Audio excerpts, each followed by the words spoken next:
Good afternoon, everyone, and thank you for joining us for today's webinar. We will be discussing the application requirements for the Second Chance Act Comprehensive Community-Based Adult Reentry Program administered by the Bureau of Justice Assistance. My name is Ronin Davis, and I am a Technical Assistance Manager at the Council of State Governments Justice Center, which provides training and technical assistance to all grantees funded under the Federal Second Chance Act. Before we begin, I have a couple of technical notes.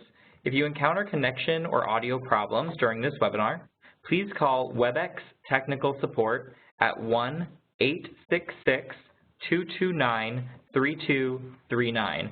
We'll also put that number up on the chat box on your screen. Unfortunately, there are some connection issues we may not be able to resolve during the webinar. However, we are recording today's webinar and it will be posted on our website. You may check our website directly at nationalreentryresourcecenter.org.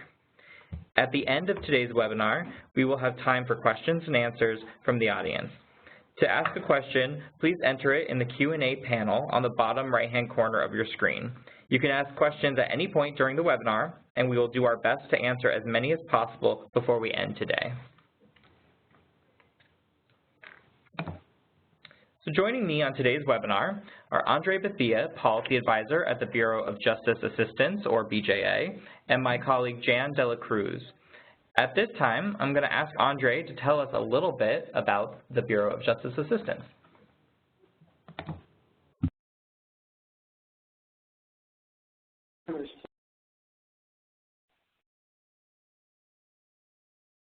To this particular grant program. The mission of BJA is to provide leadership and services in grant administration and criminal justice policy development to support local, state, and tribal justice strategies to achieve safer communities. To date, the Second Chance Act has supported over $300 million in reentry investments across the country. All right, Ronin. Thanks, Andre. So at this time, I'm going to turn it over to my colleague Jan to talk a little bit about the Justice Center and the National Reentry Resource Center. Okay. Great, thank you. Thank you, Andre, thank you, Ronin, and thanks to everyone who's joining us today. The Council of State Governments Justice Center, or CSG Justice Center, is a national nonprofit organization that serves policymakers at the local, state, and federal levels from all branches of government. At CSG Justice Center, we provide practical and nonpartisan advice based on evidence-based and consensus-driven strategies to increase public safety and strengthen communities. Technical assistance for Second Chance Act grants is provided by the National Reentry Resource Center, or the NRC, which is funded by the Bureau of Justice Assistance and managed by the Justice Center, providing support to SCA grantees and the broader field. The NRC has delivered TA, or technical assistance, to 600 Second Chance Act grantees and provides individualized, intensive, and targeted TA training and distance learning to support SCA grantees. The NRC continually adds new content and resources to our website, and we send out monthly newsletters that provide information about the latest research, funding opportunities, distance learning events, and other news about reentry. To sign up for the newsletter, please visit our website, and you can see the link on our screen.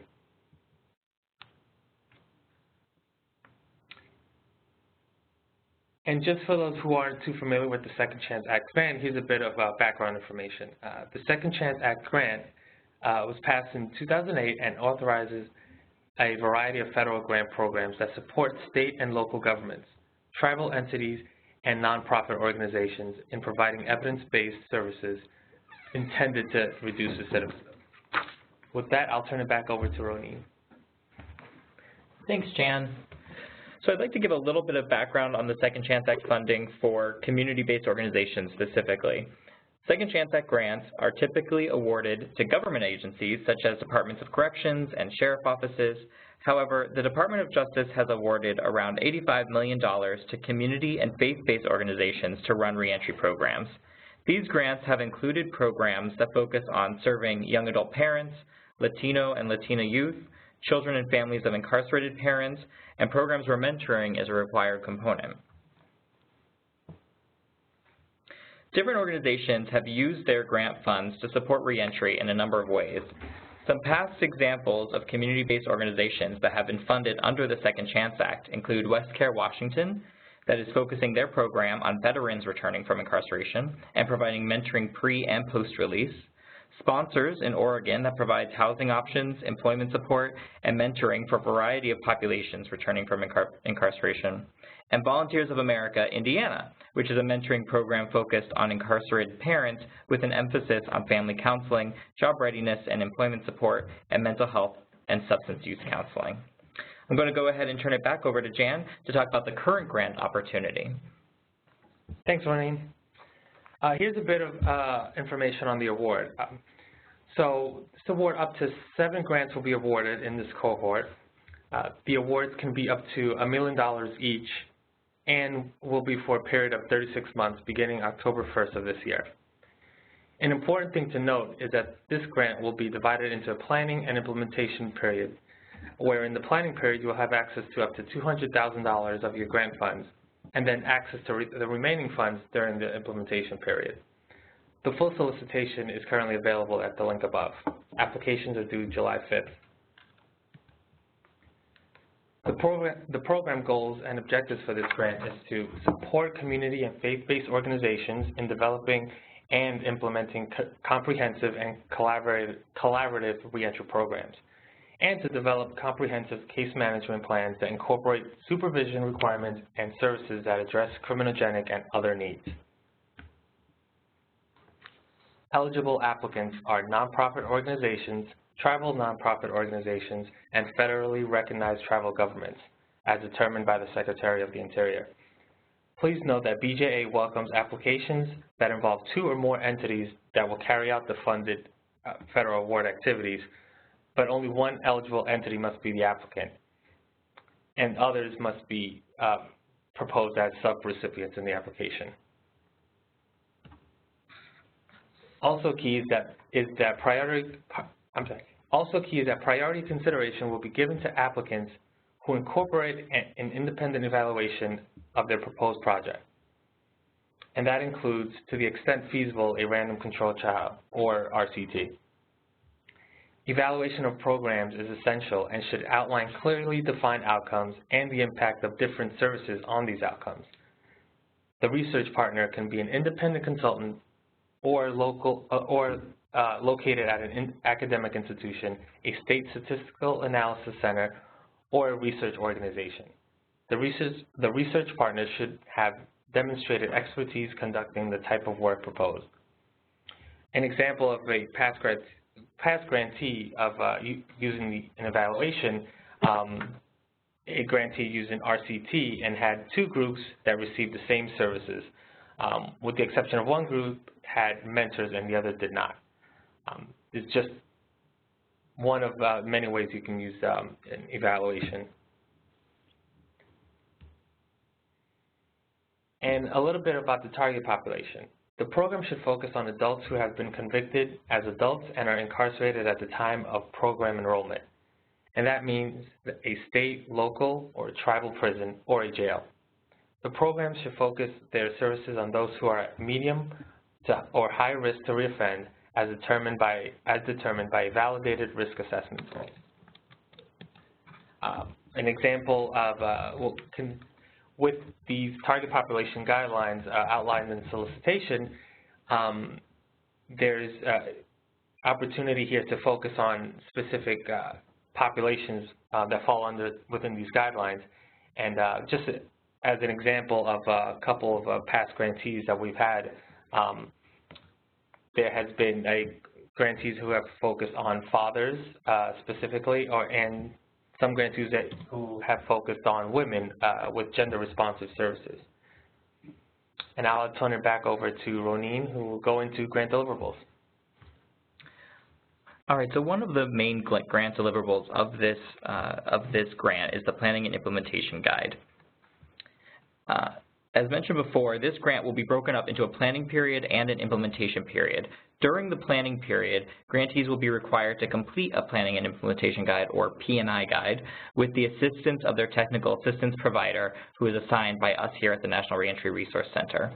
The P&I guide is meant to be a tool to flesh out the proposed program, including providing a thorough breakdown of the target population, a clear outline of the different services being provided, and identifying which are evidence-based, and clear plans for data collection, evaluation, and sustainability.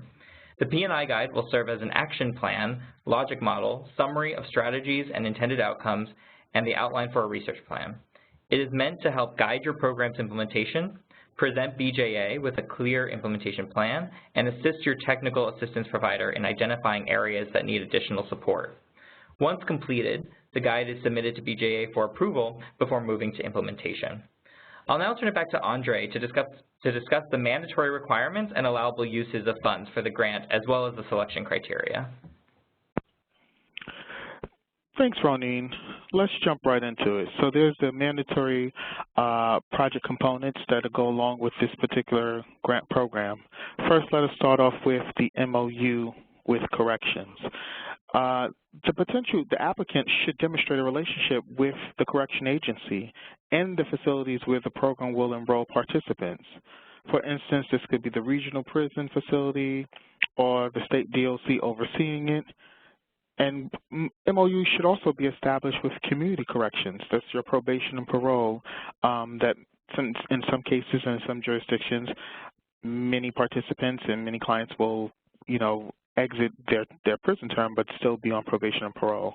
So you want to build that into your proposal. The integration of a risk and needs assessment. Again, this has largely to do with the agency, the government agency that you're working with, to ensure not only that they're using risk needs assessment tool, but also to discuss a plan that's developed within that MOU on how you as the nonprofit provider will actually get the scores. Baseline recidivism rate, once again, determined usually at the state level, but in some larger jurisdictions it could happen at the local level as well. This, again, should be clearly identified within your proposal. And then also on the mandatory project components, you also have the plan to measure outcomes. Must be detailed. Now we're going to discuss the allowable uses of funds. So conduct a validated criminogenic risk and needs assessment. Again, we want to emphasize that assessments should address changeable risk factors that are proven through research to affect recidivism, such as antisocial peers or poor work school performance, and many of the other indicators that are in the risk and needs assessments tool. Sustained case planning, management, pre and post-release. Cognitive behavioral interventions. There are many. You should be incorporating this type of science into your proposal. Medical, mental health, and substance use treatment, depending on your target population. Educational, literacy, and vocational training services. Job readiness and placement services. Housing and homelessness support services, including permit supportive services. Gender responsive, trauma-informed, and cultural-based services as well. Also on the list of allowable uses of funds, facilitating obtaining of identification cards. That's a process that differs from, again, state to state. Veteran-specific services, and how do you incorporate those services into your programmatic effort. Programs enhancing family reunification. Again, we're starting to find more and more research on how family plays a large role and lowering the recidivism rate, working with that individual and their family. Pre- and post-release mentoring, looking at mentors as a guide to be not just on the back end, but also on the front end of the programmatic effort to establish that rapport. Increasing access to health benefits. Of course, your programmatic effort plays one piece of the pie, but the holistic pie is to hit all of the areas of needs for any individual. And that's necessary, and that should include health benefits. staff training, coaching, and performance evaluations on adopted evidence-based practices and working with reentry population.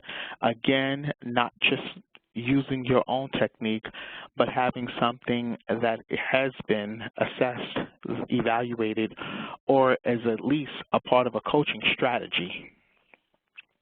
Resources to support civil legal aid. Develop or use an existing data system. So now we're going to shift into the review criteria. Again, we should consider the weight of each particular area when you are actually writing and giving the details as it pertains to that particular area. The statement of the problem is 15%.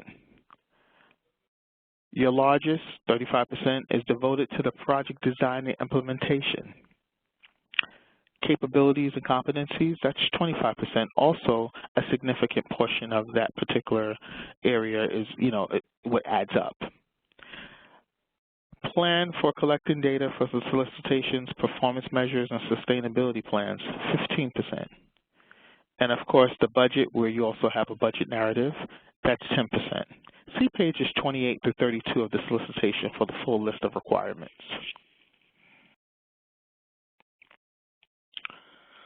So, for more information regarding the Second Chance Act Comprehensive Community-Based Adult Reentry Program, fiscal year 2017, the competitive grant announcement, please see the full solicitation at the particular citation that is listed on this web, and remember that on this seminar on this webinar, and remember that applications are due on July 5th, 2017.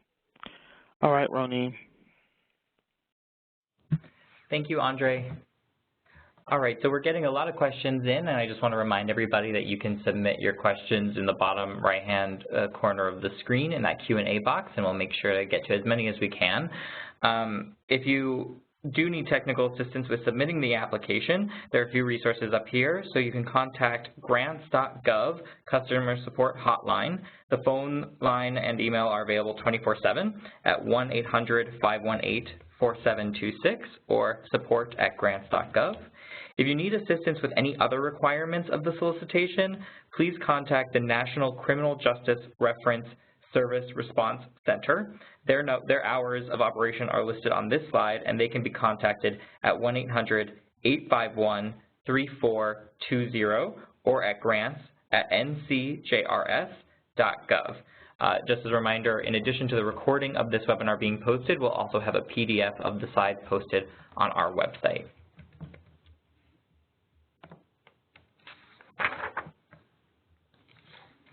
We wanted to provide some additional resources that are worth checking out as you're thinking through your application. Each of the sites listed on this slide provide information on different evidence-based programs and practices. The National Registry of Evidence-Based Programs and Practices, or NREP, is run by the Substance Abuse and Mental Health Services Administration. CrimeSolutions.gov, a repository run by the Office of Justice Programs, serves as a central resource to help practitioners and policymakers understand what works in justice-related programs and practices. The What Works in Reentry Clearinghouse is a one-stop shop for research on the effectiveness of a wide variety of reentry programs and practices.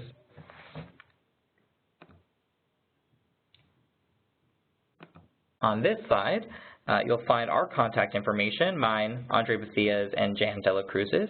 At this time, we're going to go ahead and take questions. I know a lot have been coming in, but as I mentioned, please feel free to continue submitting questions through that Q&A box. So we'll go ahead and begin.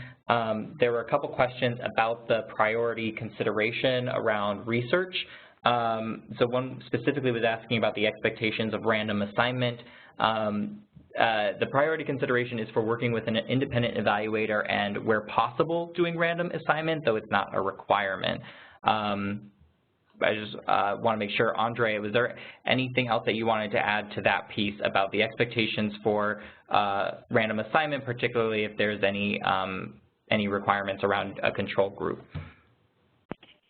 No, I think you hit it right and hit the nail on the head, Roneen. It is clearly stated on page 7 at the top what the priority consideration is. I think potential applicants must be careful not to read into the language, but to take it on its face and see that it's not suggesting for you to have an RCT, but that should be considered as a priority. Should you be awarded the application and there's something wrong with the design, we have tons of technical assistance provided through the National Reentry Resource Center at CSG that will help not just you, but also all of your sub-recipients, including a potential evaluator. Awesome, thank you. And just to elaborate on the example that we mentioned, there was a grantee a couple of years ago who decided to do a randomized controlled trial, and what they did was their control group and test group received all the same services. The only difference was that the control group did not have mentors and the test group did. So that's how they structured their evaluation, so that's something to think about when thinking about that priority consideration is what you're trying to examine, what outcomes you're looking at, and how to best structure your evaluation to meet that need. Andre, there was another question about the researcher. They were asking if the research partner is considered a sub-recipient of the grant. Hi, Roneen. Yes.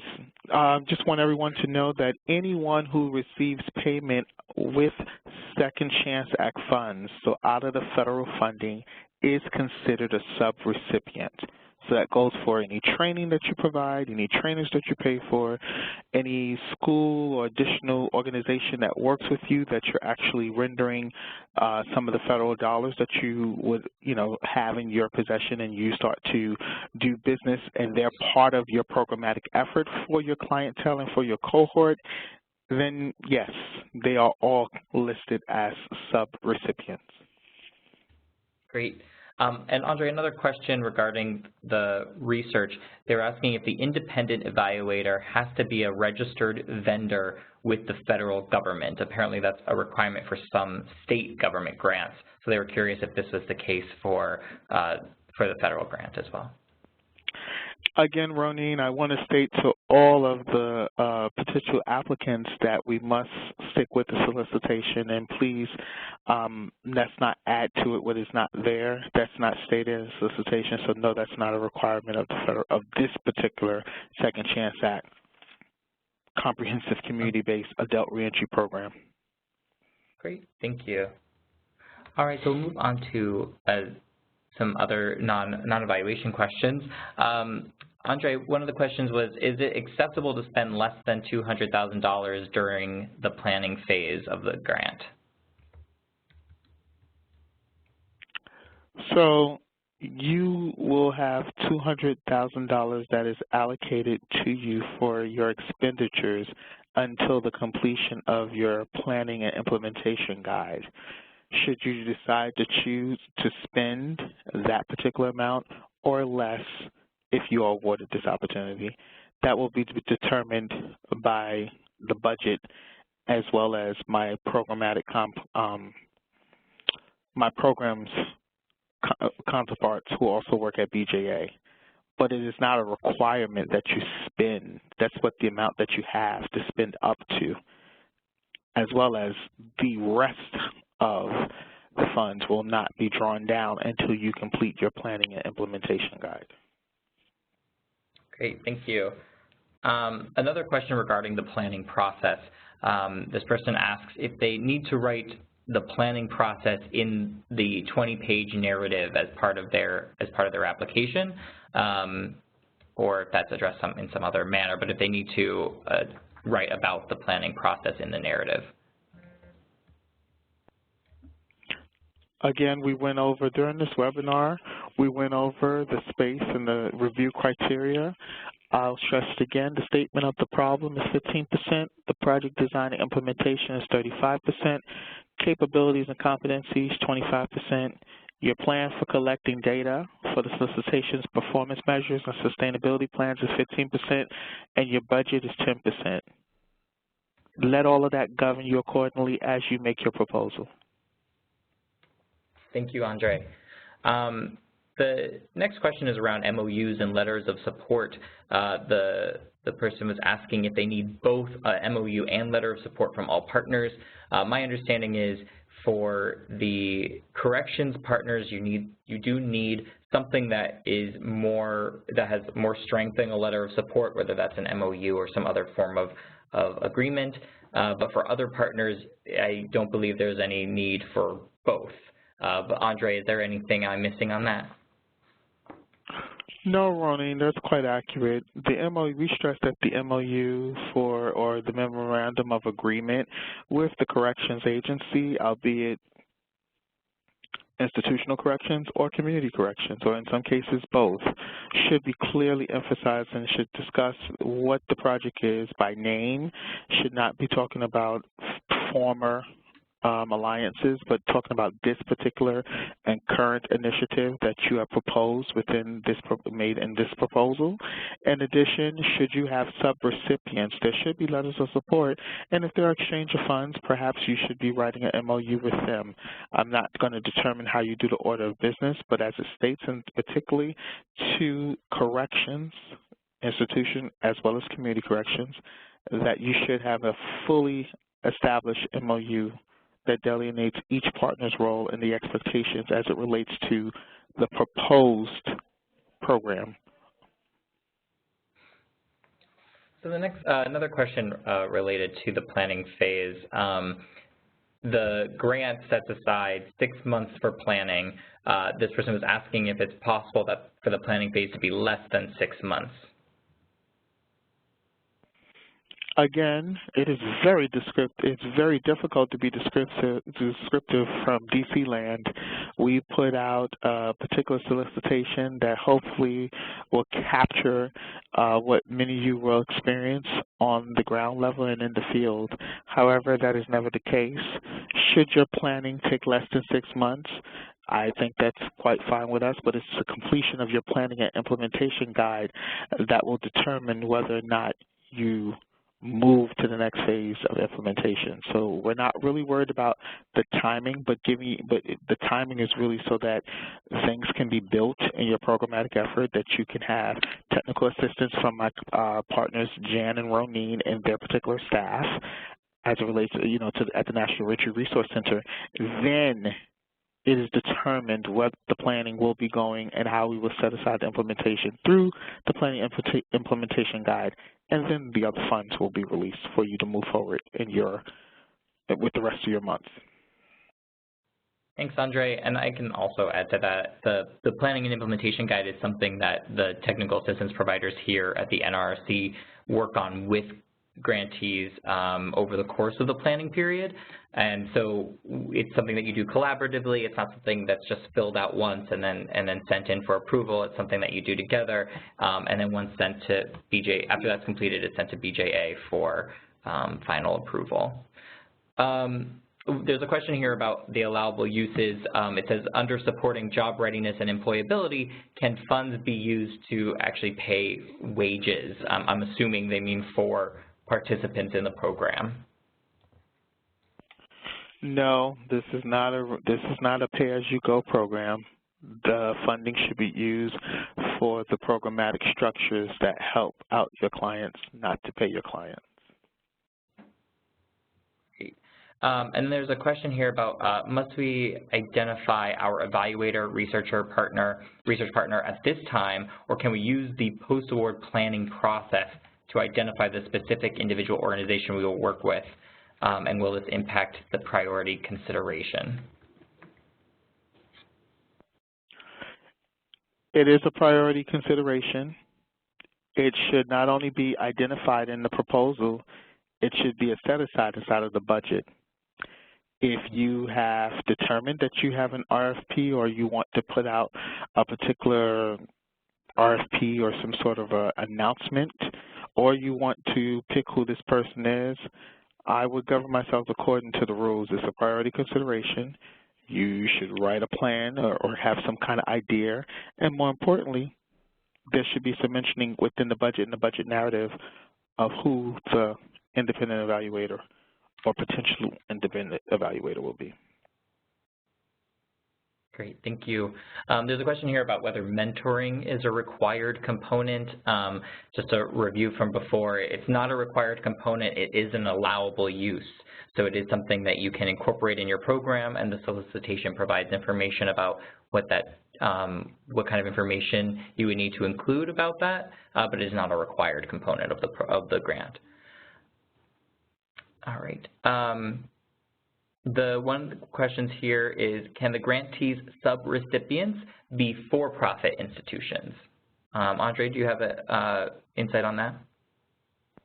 Yes, it all depends on what the services that they're rendering. So when you say for-profit, we have to be wanting to know what actual role will this entity play in the overall programmatic effort. Okay. So, and it sounds like being very specific about what each partner would play, whether they're for-profit or nonprofit, but especially if they're a for-profit partner. One question here is about the reporting, and they're asking if you could provide more details about the outcomes that DOJ is looking for under this grant. So all of that is spelled out inside of the solicitation and what the expectations are. However, the outcomes have to do with recidivism. So the questions tend to be, who started off in your cohort? Who finished your cohort? How many people have you kept up with since the person exited incarceration? How many people got jobs? How many people got on health benefits? How many people need housing? A year later, how many people recidivated or did not recidivate? The questions tend to be on tracking the individual and marking milestones. It's simple to ask, but again, depending on what you propose, this is how you're going to filter out that particular performance measurements. So it's not that it's one of those things where you would follow the individuals through the complete trajectory to ensure that there was quote unquote success, but more importantly that we did what we could altogether to ensure that we upended recidivism. Great, thank you. The next question is, are partnerships between two or more community-based organizations allowed? And so just as a reminder, they are allowed. You just want to make sure that one organization is listed as the primary grant recipient. So that organization would take the lead on the application and take over the responsibilities of managing the grant, but you are definitely able to partner with other community-based organizations in implementing the grant. The next question pertains to allowable use of funds. Andre, they're asking if basic transportation costs such as bus passes, fuel-only cards, those types of things, if they would be an allowable expense under this grant. That is not stated, and we do have a particular site within the solicitation that points you to what's allowable and what is not. And so when you govern yourselves accordingly and go to that particular site, you will see what the federal government will allow you to use the funding for. All right, great. And that link should be in the actual solicitation, so we definitely encourage you to click on that and see. It takes you to a whole financial guide, I believe, through the Office of Justice Programs that provides more information on that. Yes, Ronnie, I want to add it's on page 10. The link is on page 10 under Section B, Federal Award Information. Great, thank you. So page 10 is where you can find that information on what additional allowable uses that aren't necessarily detailed in the solicitation itself. So the next question is around recidivism, and this person's asking, how does BJA define recidivism?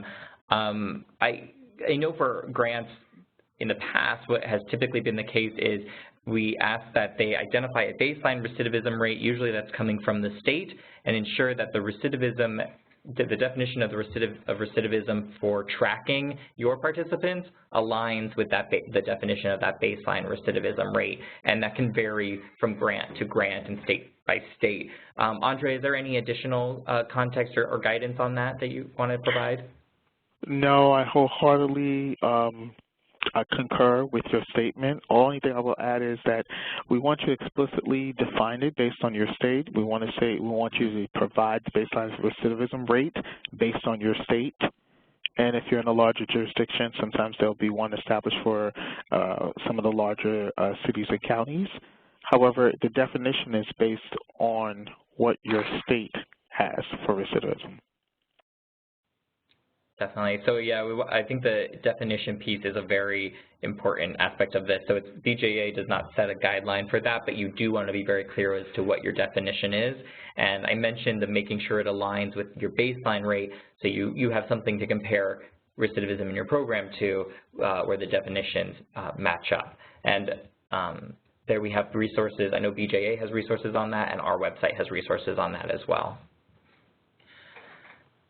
So the next question is, can a nonprofit with no experience providing reentry services be the main applicant and administer on the grant with a subaward who has experience providing reentry services, who's actually providing those program-related services? Andre, is that something that's possible where the actual lead applicant is someone who doesn't, a nonprofit that doesn't have the experience? Okay, so I wanted to inform that particular question to say that I am not going to build the dynamics of your program. That's not what my role is. However, if you feel that you're capable and you have the competencies to apply for this particular grant, then you build a particular proposal that hits all the tenets and answers all the questions and hits all of the mandatory components. Then if you are the lead applicant, then pursue. This is highly competitive, and this is the most competitive grant under the Second Chance Act. I would definitely agree with that, Andre. I know that we get that BJ gets a lot of applicants for this type of grant, so one of the most competitive out there. The next question is around the civil legal aid. The question is two parts. So one, they were asking, what does it mean to support civil legal aid? And I believe there is a link in the solicitation that does go to more information on that. But they were also asking specifically, is hiring an attorney and or paralegal an allowable expense under that use of civil legal aid? So yes, we have a particular site that links to the BJA website that spells out what the support resources to support civil legal aid. And in that, it spells out on page 9 specifically securing a driver's license, expunging criminal records, creating and or modifying child support orders, family services that help subsidize, that stabilize individuals and families, finding and maintaining adequate housing, finding and maintaining employment, corrections to reports that fall under the Fair Credit Reporting Act. And then it has a note. It says, please note litigation services are not an allowable cost under fiscal year 2017 funding. Therefore, govern yourselves accordingly. Next question. So, Andre, the next question is around the disclosure of lobbying activities form. This attendee was asking if it's required for only required for applicants that are actually involved in lobbying activities, or if it's required for everybody. The form is required for everyone. You're supposed to state whether or not you are participating in lobbying activities. Okay. The next question is around, it kind of gets back to the MOU question, but it elaborates on that a little bit. Can you, they're asking for an example of the difference between a procurement contract and subawards, and is an MOU, a memorandum of agreement or memorandum of understanding required for each subrecipient or contractor under this grant? My understanding would be if there's anything related to budget involved, if you're using funds from the grant, then yes, you'll need some sort of agreement with your subcontractor or subrecipient.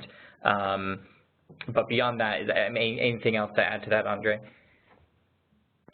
That is absolutely correct. Nothing else to add, Ronnie. Okay. All right. Someone was asking about specifics regarding valid assessment tools that identify risk factors. For this, I encourage you to visit our website, the National Reentry Resource Center.org, and you can search. We have a number of resources. We don't promote one tool over another. What's important to note is that the risk assessment tool has been validated, that a validation study has been conducted on it, and that there is a published study on that tool. But there's a number of different tools out there, some that focus on different target populations, and we have a list of a lot of those tools on our website, also easy to find in some other, I know BJA has some resources on that as well, so I definitely encourage you to review that. All right, the next question. This one was about developing curriculum, and if curriculum is developed through the grant, if BJA has ownership over that curriculum. I know typically with a lot of these grants, you walk in with an existing curriculum that you use for that program, but Andre, for this particular grant, if this were the situation, is that something that they need to be aware of, BJA having ownership over curriculum that's developed through the grant? Again, we can turn to the OJP guide in terms of the difference between cooperative agreements and between grants. So I encourage you to first consider whether or not in a competitive situation that you value what you're doing so much that you want to use that instead of something that has already been evaluated or something that's well known. Again, I want to tell everyone that all of your proposals will be peer reviewed, so familiarity probably will go a long way. Nevertheless, if you decide to proceed and move in a way that you want to use something that may not, or a brand or something that's not familiar with the peer reviewers' knowledge as it relates to reentry, then I would suggest that you look into the OJP website and start to learn the difference between a cooperative agreement and a grant.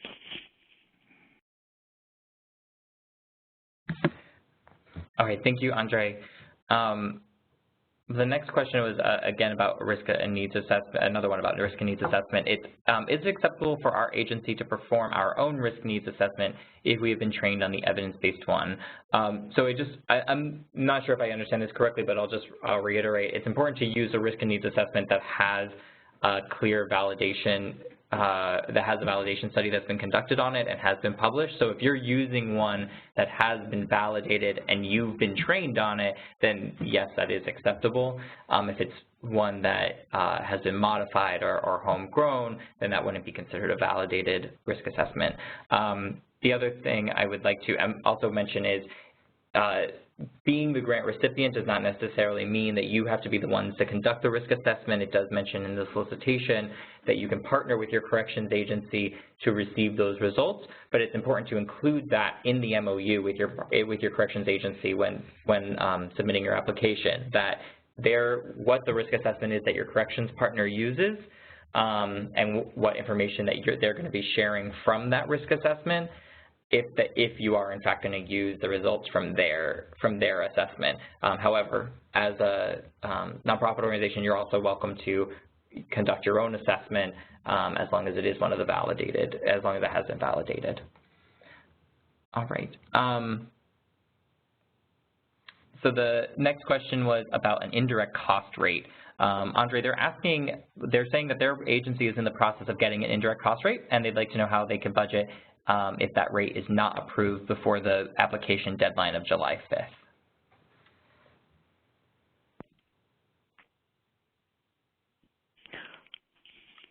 I think you would have to expedite that process to ensure that you have what it takes to apply for all the components of the particular grant solicitation before you apply, not just that one.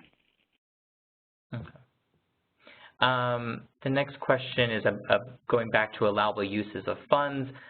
This attendee is asking, can we use funds to purchase psychotropic medication for clients re-entering the community, for instance, for a 30-day time frame while they get connected to health benefits? I think that this would be covered in the OJP financial guidelines that you mentioned before, Andre, but is there somewhere else that they should look to for information on whether that's an allowable use? Well, no, you pointed them in the right direction. And I also want to inform that particular potential applicant that we also have a Second Chance Act reentry program for adults with co-occurring substance use and mental disorders.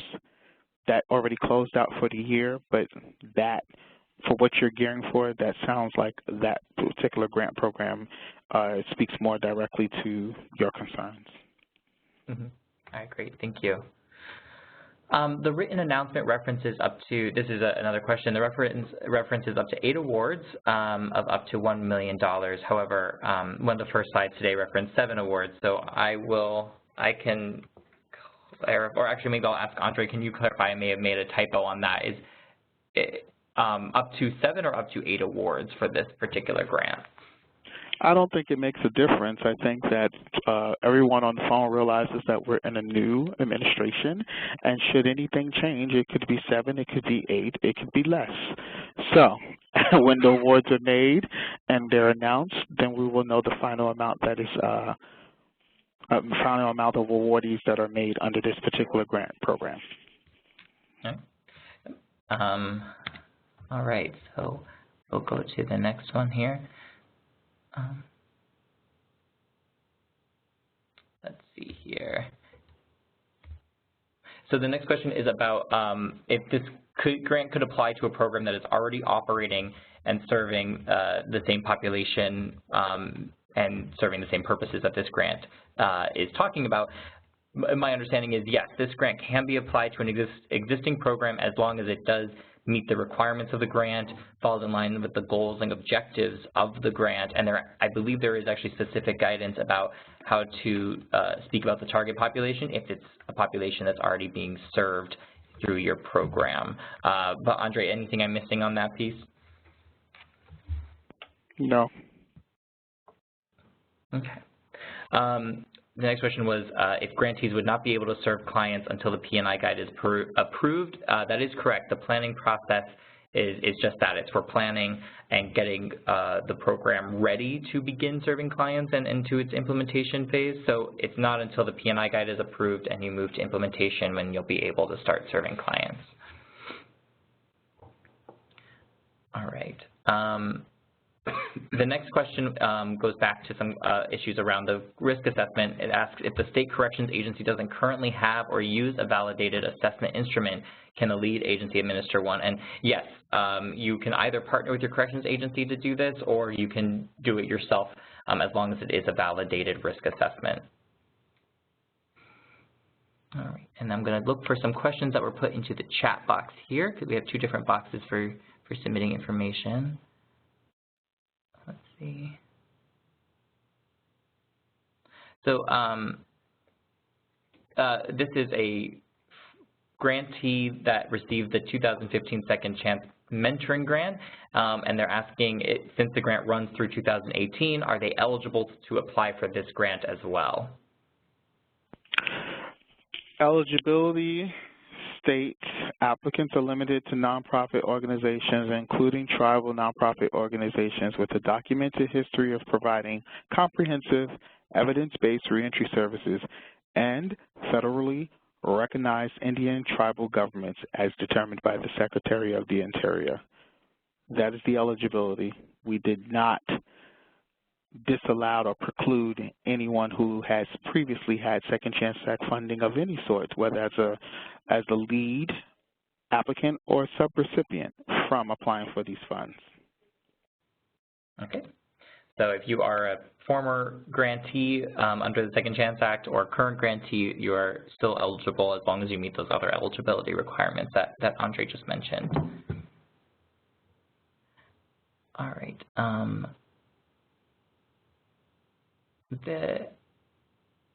Let's see about the next question here. All right, so the next question is, if sub-awards have a federally approved indirect rate, are they able to charge this to their budget if the lead agency is going to be using the de minimis rate, which I'm not familiar with? So Andre, so they're asking if the sub-awards have a federally approved indirect rate that they are able to charge for their budget. Again, all of that is mentioned in the financial guide. Please govern yourselves accordingly. Okay. The next question here is about if there's a defined period of pre-release and post-release program services. I don't believe this grant does specify a defined period. We have some guidelines around best practices around that you can find on our website, but the grant itself doesn't specify. But let me just double check with you, Andre, is that there's no specification of that, is there? No, this particular grant program for the fiscal year 2017 competitive grant does not specify. Okay. So just as a reminder, we did get a couple questions about this. The PowerPoint of this presentation will be available as a PDF on our website, and the recording of the webinar itself will also be available on our website. The next question here, excuse me, the next question says, the RFP requires that we articulate a plan to track program participant outcomes for at least 12 months following release. Does this mean that no participant should be enrolled during the last 12 months of the grant?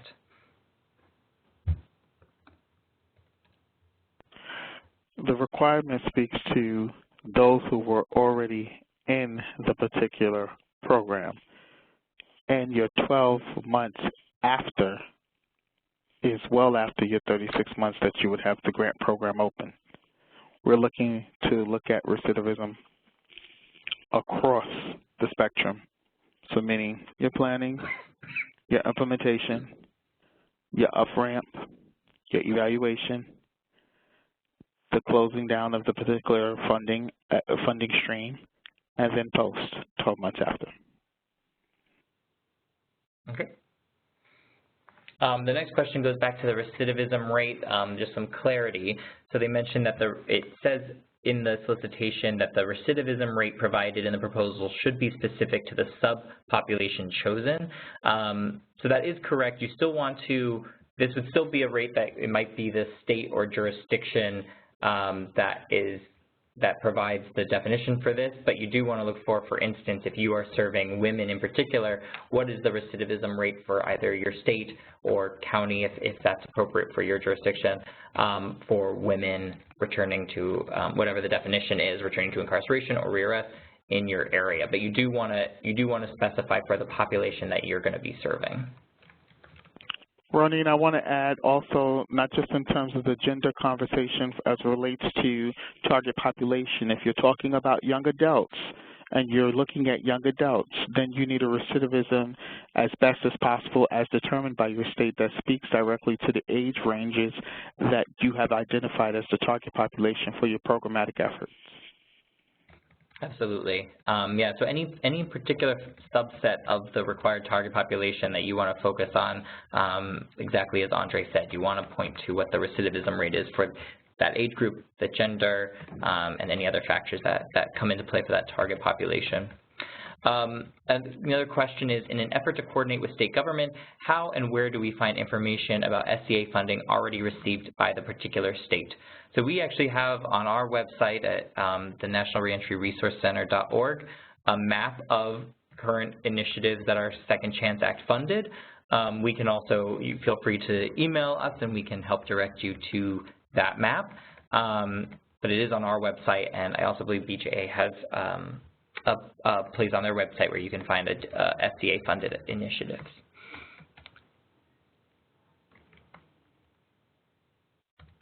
So this is just a question asking for some more clarity on paying clients. They said their proposal was for a comprehensive paid vocational and cognitive training, and wondering if and just confirming if they can pay the clients as part of the vocational training. So my understanding, Andre, was that you can use the funds for the actual program, but not for the not to actually pay wages.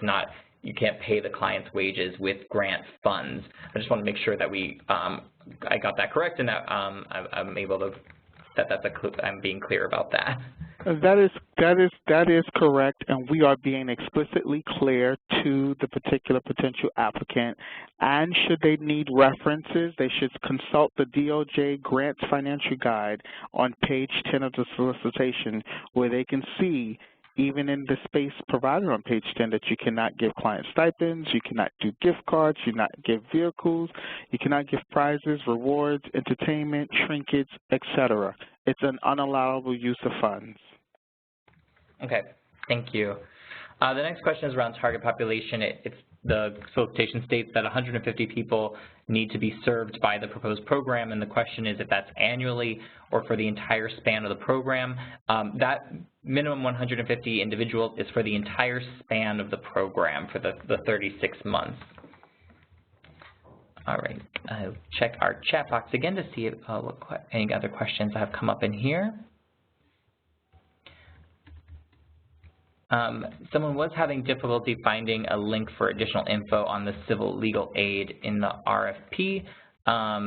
So we can, one thing I can do is if you email us, we can find more information for you on that if maybe the link is broken or not working on the solicitation. So we can find more information on BJA's website for you.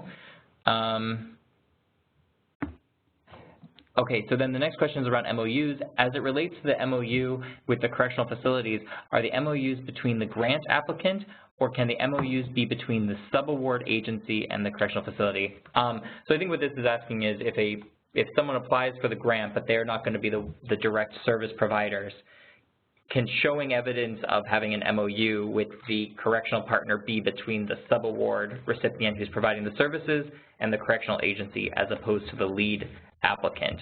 Andre, do you know if that's possible? No, lead applicant should have the MOU with the correction agency. Okay, so whoever ends up being the lead applicant on this grant needs to make sure that they can demonstrate an MOU with the correction agency when applying for this grant.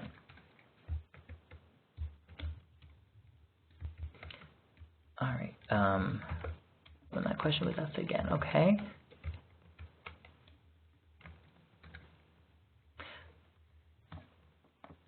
The next question was around the reimbursement rate for administration. It says the questioner, the applicant, potential applicant says that it's typically 7%, and is it the same with this opportunity? Andre, do you know the answer to that, or where we could point them to find that out?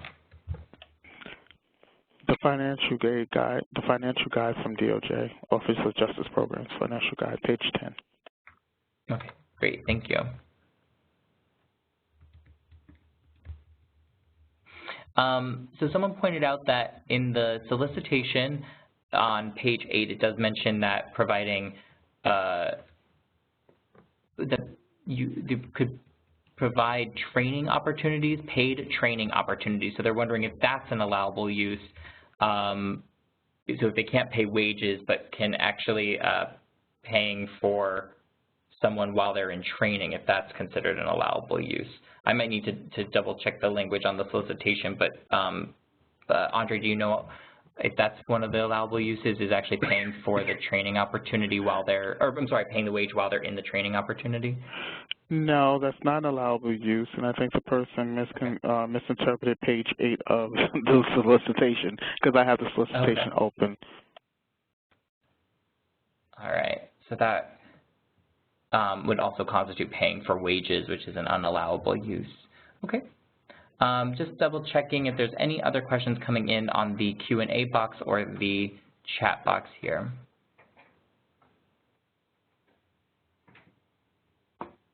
Okay, a question just came in about the target population and asking if they can serve men who are incarcerated on pre-trial status along with those who are incarcerated on sentenced status.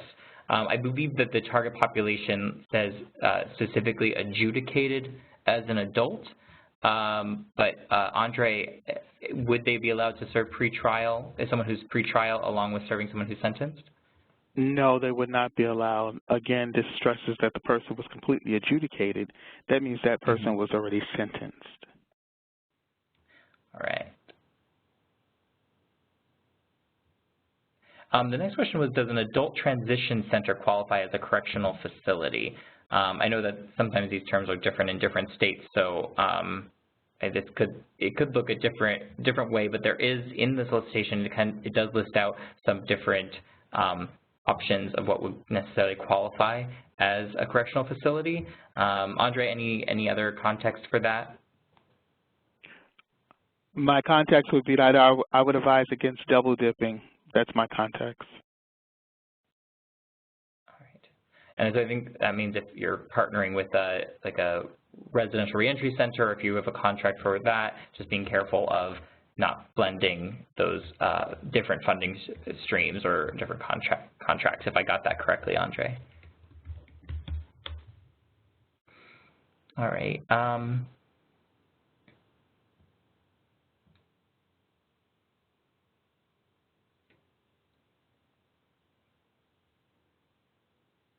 Okay, so this question is around providing information on the costs of reentry programming. So they're asking, how are applicants to provide information on the cost of current reentry programming? In this particular instance, our jail has community-based organizations come in to provide services, and they do not see it as feasible to obtain the cost of programming conducted by community partners.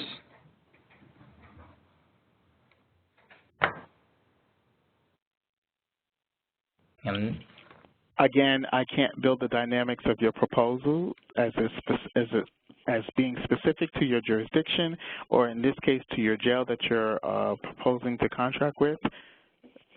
I can't build the dynamics of your proposal.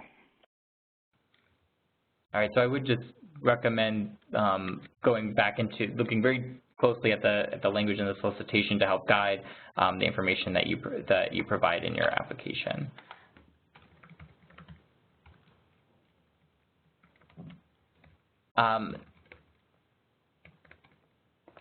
Okay.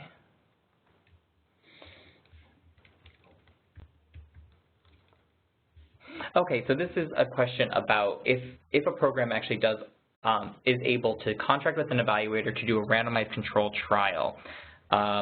If, for like the example that we provided about a previous grantee where they had a control group and a test group, both receiving the same services except for one variable, and in that case it was mentoring, would both the control group and the test group count towards the 150 required participants?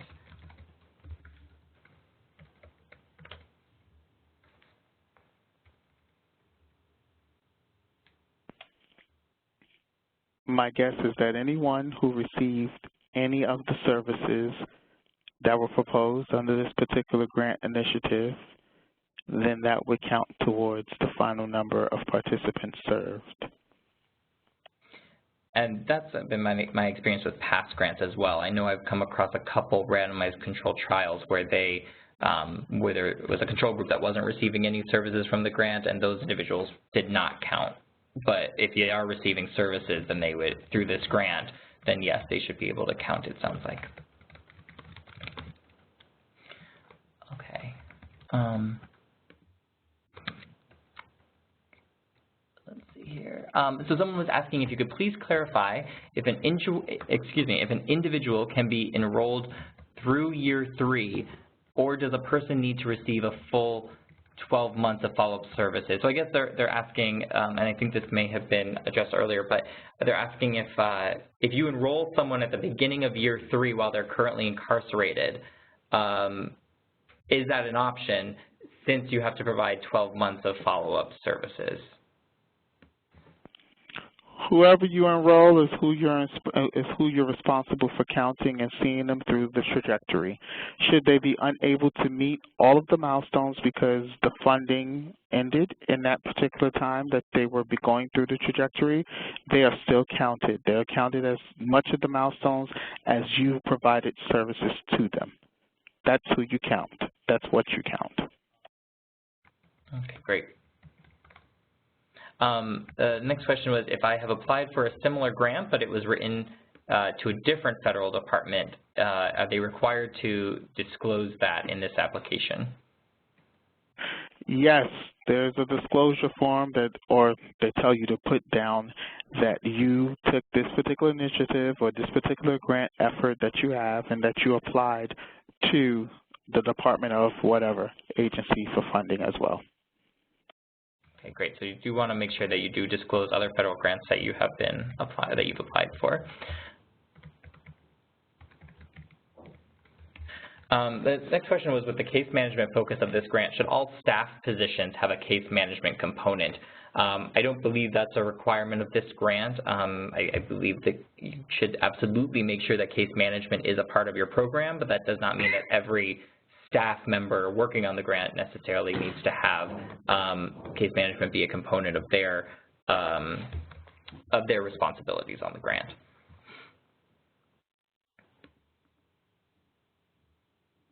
All right, let's check back at the chat box here.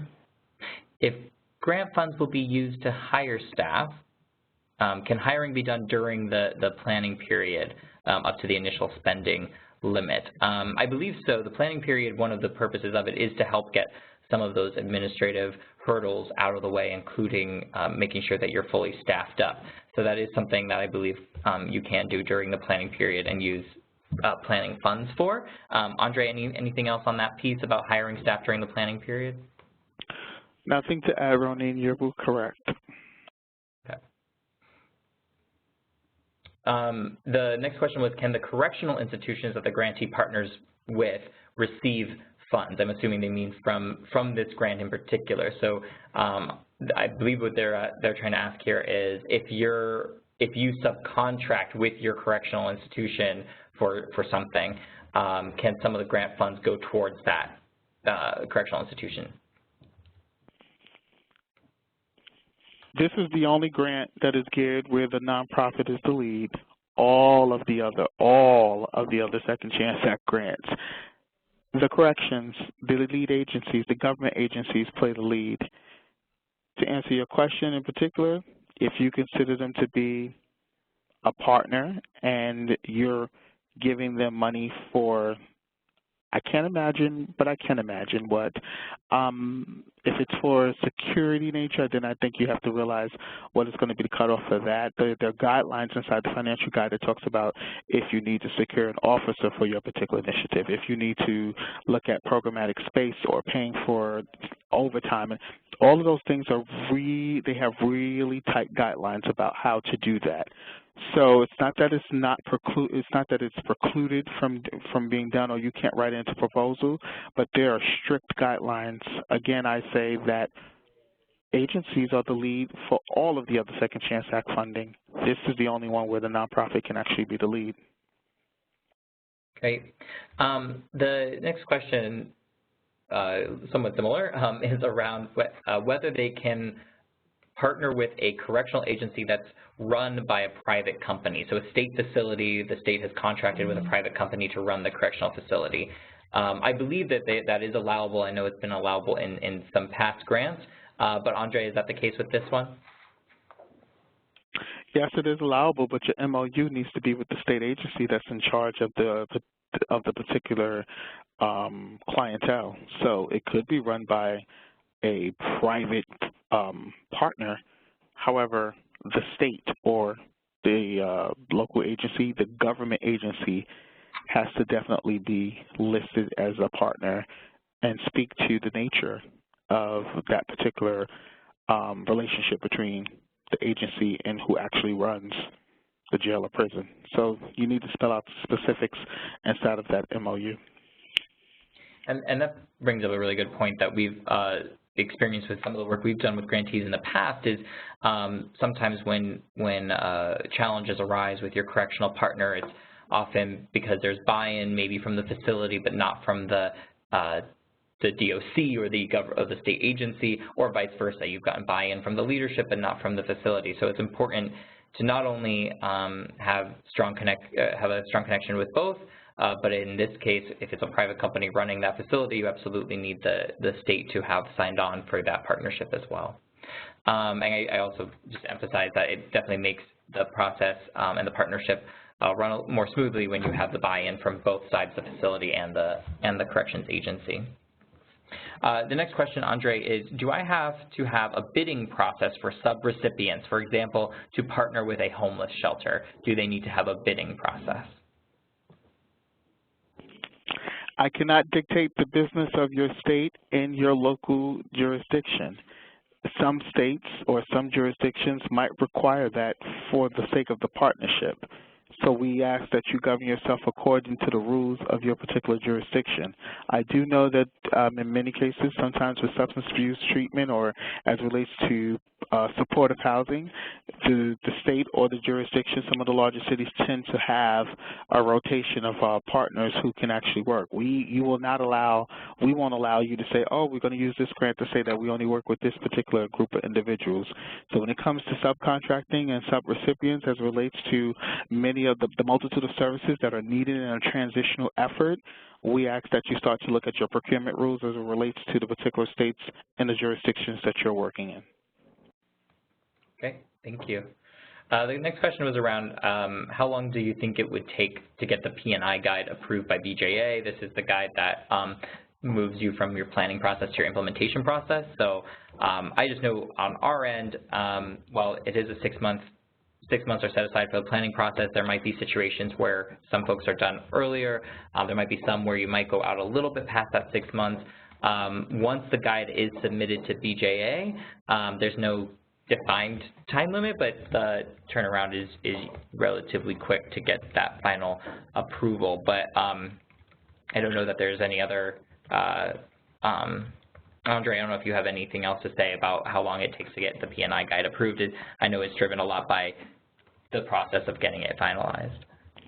Hi, Roneen. I would like to say that we need to stick with questions that are talking about the process to get the grant. We don't need to focus on the P&I guide until you actually become a recipient of the grant. So as much as we can, let's deal with the front end of this. I mean, to sit there are over X amount of people for potential applicants. We receive well over 200 applications for a limited amount of awards. Let's focus on the upfront, what it takes to apply. And for those who are fortunate enough to win the particular competition, then they can be privy to the information about planning of the P&I guide. That's absolutely true. So that's something that a hurdle that we'll definitely be able to face if you receive the award. The next question was about the target population. I'll just go back to this slide pertaining to that. So they wanted to know, did I hear that we can identify a subgroup as our target, or must we serve at anyone 18 plus who is incarcerated? So this slide specifies it right here. For your target population, it can be a specific subset of anyone who is medium to high risk, 18 or older, who is convicted as an adult, and they need to be incarcerated in a state, local, or tribal prison or jail at the time of enrollment in the program.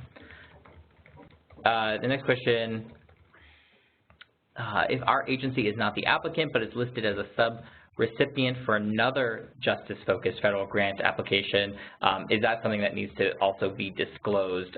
As you mentioned, Andre, applying for other federal grants does need to be disclosed, but what about if you're listed as a sub-recipient on a different federal grant? Please let it be known that we have a very transparent process here. You should be able to list what particular applications that you have applied for, and based on this particular population, and more specifically for this particular programmatic effort that you're applying for. In many cases, even with sub-recipients, we will know. They have to list it when you actually, if you awarded a particular, if your particular local agency or state agency receives an award and you're a subcontractor on that piece, the subcontractor is listed. All of that is always identified long before the award is made. Okay, great. So I'm just going to, I don't have a new question that's popped up in the Q&A box. I'm just going to double check the Q&A and chat boxes here to see if there's anything I missed.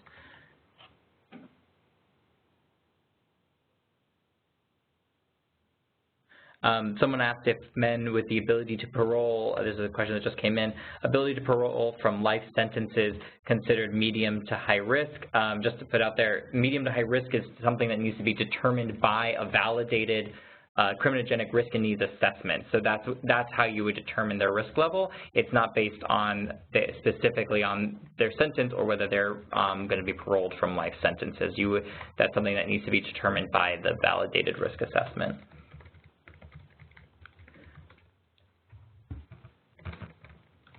The next question is around the priority consideration. Does the random assignment need to include a no treatment group, or can the comparison of two treatment conditions using random assignment qualify for the priority consideration? I'll actually go back to that slide. The priority consideration, specifically, it's about partnering with an independent evaluator on the project, and to the maximum extent feasible, random assignment of individuals to program delivery and control groups. So I believe there is some flexibility in what that random assignment looks like. You just want to make sure that it falls in line with what the language says here on priority considerations. And it also, there's more information in the Second Chance Act legislation around that.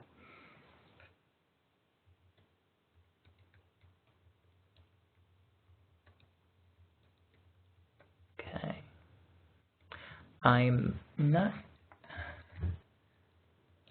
seeing. Someone did ask, how can we provide legal services on child support without providing litigation assistance? I just want to emphasize what Andre mentioned before. The litigation assistance is what's not allowable, so you would just need to look for if there is some kind of alternative legal support that you can provide that would fall under the allowable use. It's definitely something that you can do for this grant, but if the legal assistance that you're looking at is specifically around litigation, and that would not be allowable. Right.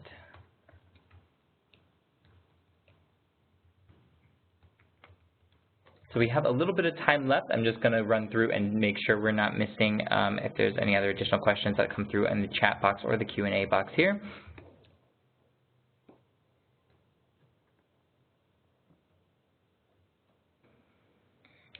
There's a question, Andre, about it says the federal award information under that section of the solicitation mentions that BJA may provide additional funding in future years to awards made through this solicitation as supplemental awards. They're asking if you can talk about this a bit. I would just, and my understanding is those decisions are not made at the time of making grant awards and shouldn't be necessarily a consideration when applying for the grant. But is there anything else that you'd like to add to that?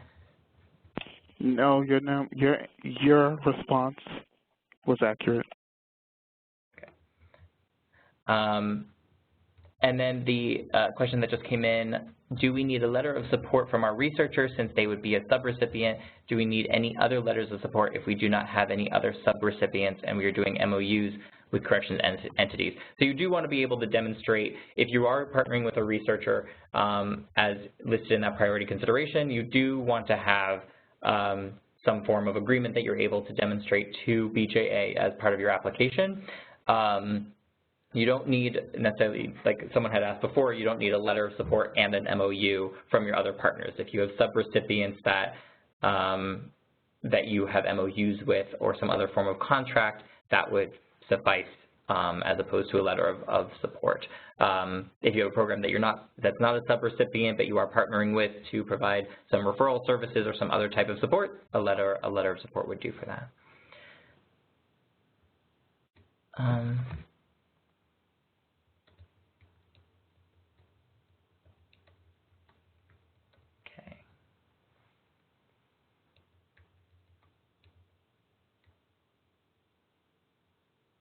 Okay, so someone asked about whether they can help clients pay for driver's licenses to get to their job or to get jobs by having a driver's license and those types of things. So I'm guessing they're asking if funds can be, if it's an allowable use of funds to support getting IDs and such as driver's licenses.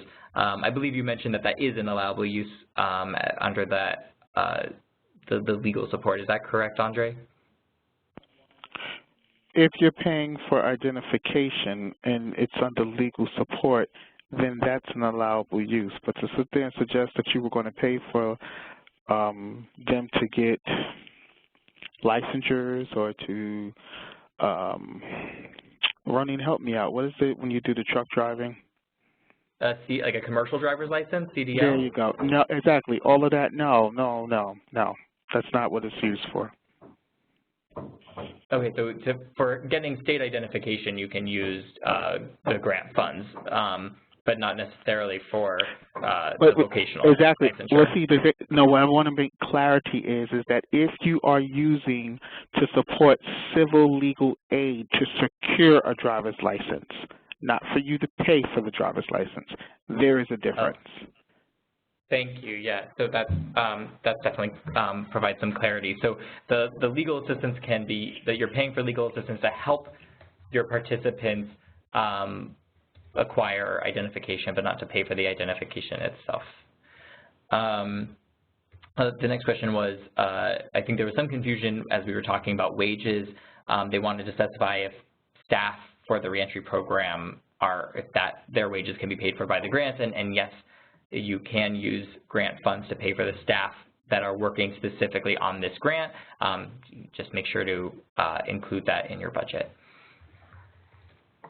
All right. So we have about 10 minutes left on the webinar. If there are any other questions, please submit them through that Q&A box. I'll just give it 1 minute to see if there's anything else that pops up.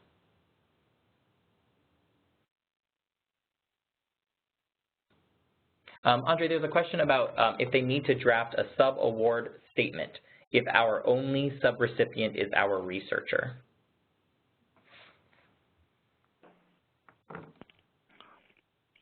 Then you should that should be identified inside of the actual budget and the budget narrative, and there should be an MOU with the research entity or the person, or a letter of support stating that they're going to be performing this research.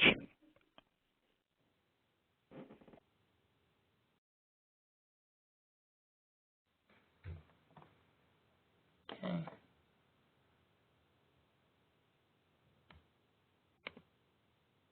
Just waiting to see if there are, give it another minute here for any additional questions. Oh, someone did ask if this grant excludes working with juvenile facilities. The target population does specify specifically working with a population that is 18 and over and that have been convicted as adults. So that would exclude juvenile facilities. Anyone in there would have been adjudicated as a juvenile if they were still inside that juvenile facility.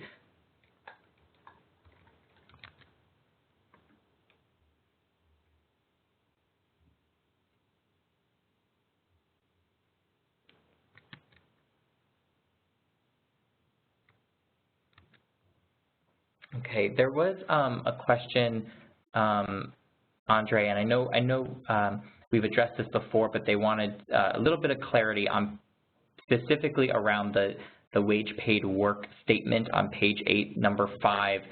It specifically says funds can be used to support strategies and programs designed to improve the employability of individuals returning to the community by providing wage paid work, job readiness and skills training, and supportive services. I mean, my understanding based on what you said is you are able to use grant funds to help connect people to the wage paid work, but is there any other reading of that I'm missing there? No, you're not. That's what I said. Let's not read the half of it. Read the entire thing where it talks about supportive services to help individuals facing barriers to employment succeed in the workforce. So that's speaking to the barriers for those who are facing barriers. It's supporting job readiness and employability. And just as a put out there for the folks that are interested in the employment side of if you're going to be incorporating employment or job readiness work in your program, we do have a number of resources to help support that provide more information about reentry and employment as well. Let's see here. Another question did just come in. If we own a building used exclusively for activities covered by the Second Chance Act grant, would project site expenses include depreciation, in addition to actual costs of operation of the building? I have a feeling this is something that might be covered in that OJP financial guide, but just double checking, Andre, if there's any other context for that. No, none of the Second Chance Act funding can be used for capital development at all. Okay. All right. And then so someone wanted some clarification on vocational licensing. They asked if funds can be used for credentialed job training, which may include a license component such as cosmetology. So with a state-issued ID, you had explained that funds can be used for legal assistance to access that ID. Can funds be used for accessing or procuring a vocational license? No, funds are used for the vocational training that leads up to it. Okay. All right.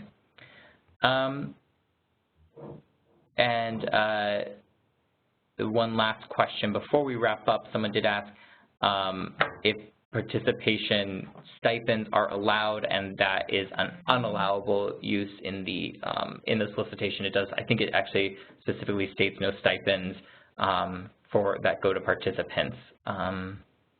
I think that might be it for our Q&A. Okay. So one last question came in. This will be our last one, and then we'll go ahead and wrap up. And then, of course, please feel free to email or submit questions to the resources. I'll go back to on this page, the National Criminal Justice Reference Center, Service Response Center is also a place you can submit questions. But this last one, Andre, was just some clarity on helping participants access birth certificates, state photo IDs, licenses, et cetera, if those can be paid for out of grant funds. It sounds like you can use grant funds to provide assistance in accessing those, but the actual fee for getting a copy of a birth certificate or the fee for a state photo ID, that is not an allowable use of grant funds. Is that correct? That's correct, and their question said helping, so that's the assistance of, meaning you pay for the staffer who is doing the back and forth. Okay. So before we wrap up, and thank you, Andre, for the answer to that question. Before we wrap up, I did put the important context.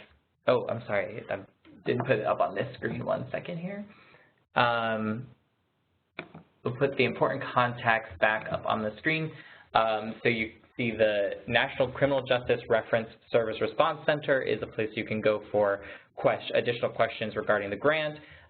If you're having technical issues with submitting your grant application, it's the grants.gov website. There's an email address and a phone number on there. We will post the PDF of our presentation on our website, so you'll be able to have access to those. I will go back to our contact information if you have additional questions. It's posted on this screen. And lastly, you can find more information on our website at nationalreentryresourcecenter.org.